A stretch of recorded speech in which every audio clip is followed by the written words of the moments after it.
The Witches, Hello, Grandmama, Part 2.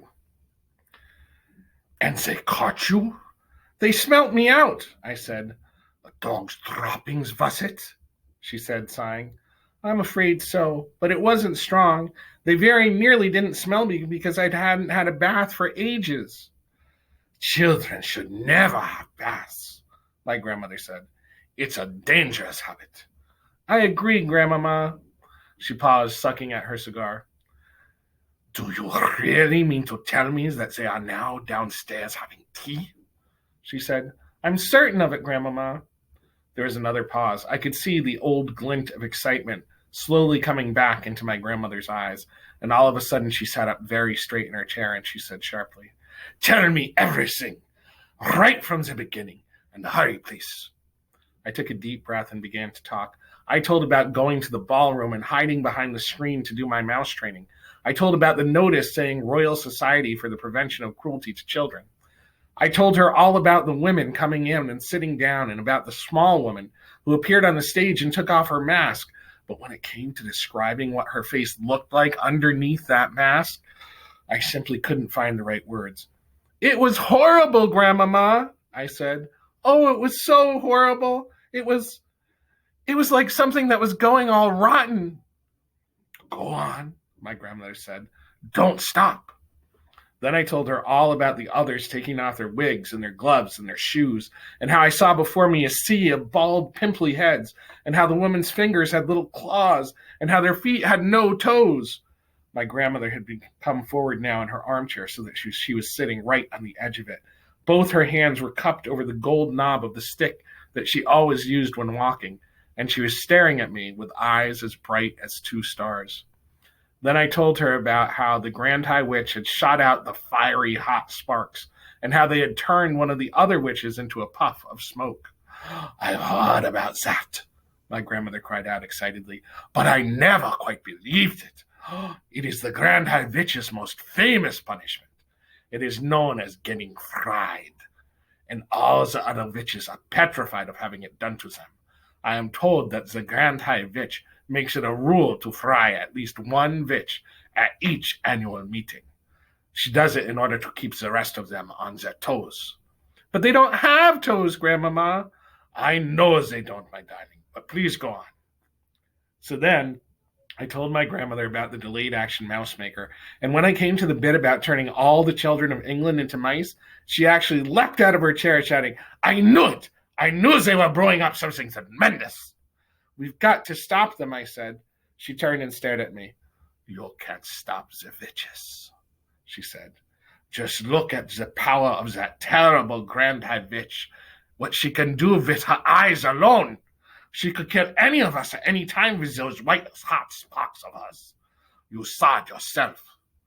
Even so, Grandmama, we've still got to stop her from turning all the children of England into mice. You haven't quite finished, she said. Tell me about Bruno. How did they get to him? So I described how Bruno Jenkins had come in and how I had actually seen him with my own eyes being shrunk into a mouse.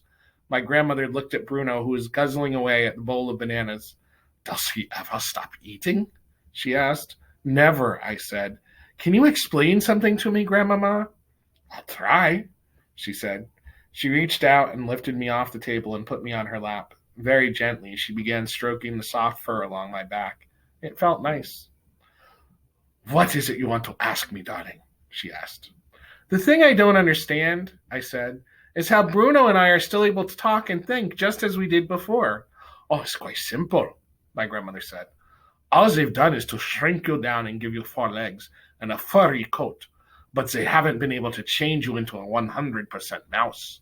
You are still yourself in everything except your appearance. You've still got your own mind and your own brain and your own voice, and thank goodness for that. So I'm not really an ordinary mouse at all, I said. I'm a sort of mouse person. Quite right, she said. You are human in mouse's clothing. You are very special. We sat there in silence for a few moments while my grandmother went on stroking me very gently with one finger and puffing her cigar with the other hand. The only sound in the room was made by Bruno as he attacked the bananas in the bowl. But I wasn't doing nothing as I lay there on her lap. I was thinking like mad. My brain was whizzing as it had never whizzed before. Grandmama, I said, I might have a bit of an idea. Yes, my darling, what is it? The Grand High Witch told them that her room was number 454, right? Right, she said. Well, my room is number 554. Mine, 554, is on the 5th floor. So hers, 454, would be on the 4th floor. That is correct, my grandmother said. Then don't you think it's possible that room 454 is directly underneath room 554? That's more than likely, she said. These modern hotels are built like boxes of the bricks. But what if it is? Would you please take me out onto the balcony so I can look down? I said. All the rooms in the Hotel Magnificent had small private balconies. My grandmother hurried me out through the doors into my own bedroom and onto the balcony. We both peered down to the balcony immediately below. Now, if that is her room, I said, then I'll bet I could climb down there somehow and get in. And get caught all over again? My grandmother said. I won't allow it. At this moment, I said, all the witches are down on the Sunshine Terrace having tea with the manager. The Grand High Witch probably won't be back until 6 o'clock or just before. That's when she's going to dish out supplies of that foul formula to the ancient ones who are too old to climb trees after Gruntel's eggs. And what if you did manage to get into her room? My grandmother said. What then? Then I should try to find the place where she keeps her supply of delayed action mouse maker. And if I succeeded, then I would steal one bottle of it and bring it back here. Could you carry it? I think so, I said. It's a very small bottle. I'm frightened of that stuff, my grandmother said. What would you do with it if you did manage to get it? One bottle is enough for 500 people, I said. That would give each and every witch down there a double dose at least. We could turn them all into mice. My grandmother jumped about an inch in the air. We were out on my balcony, and there was a drop of about 1,000,000 feet below us, and I very nearly bounced out of her hand over the railing when she jumped.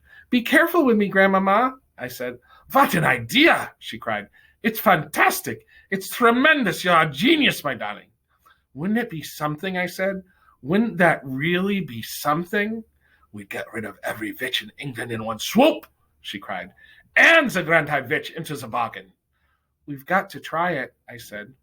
Listen, she said, nearly dropping me over the balcony once again in her excitement. If we brought this off, it would be the greatest triumph in the whole history of witchery. There's a lot of work to do, I said. Of course there's a lot of work to do, she said. Just for a start, supposing you did manage to get hold of one of those bottles, how would you get it out onto the food? We'll work that out later, I said. Let's try to get this stuff first. How can we find out for sure if that's her room just below us? We shall check it out immediately, my grandmother cried. Come along. There's not a second to waste. Carrying me in one hand, she went bustling out of the bedroom and along the corridor, banging her stick on the carpet with each step she took. We went down the stairs, one flight to the 4th floor. The bedrooms on either side of the corridor had their numbers painted on the doors in gold. Here it is, my grandmother cried. Number 454. She tried the door. It was locked, of course. She looked up and down the long, empty corridor. I do believe you're right, she said. This room is almost certainly directly below yours. She marched back along the corridor, counting the number of doors from the Grand High Witch's room to the staircase. There were 6. She climbed back up to the 5th floor and repeated the exercise. She is directly below you, my grandmother cried. Her room is right below yours. She carried me back into my own bedroom and went out once again to the balcony. That's her balcony down there, she said. And what's more, the door from her balcony into her bedroom is wide open. How are you going to climb down? I don't know, I said. Our rooms were both in the front of the hotel, and they looked down onto the beach and the sea. Immediately below my balcony, thousands of feet below, I could see a fence of spiked railings. If I fell, I'd be a goner. I've got it, my grandmother cried. With me in her hand, she rushed back into her own room and began rummaging in the chest of drawers. She came out with a ball of blue knitting wool. One end of it was attached to some loose needles and a half-finished sock she had been knitting for me. This is perfect, she said. I shall put you in the sock and lower you down to the Grand High Witch's balcony. But we must hurry. Any moment now that monster will be returning to her room.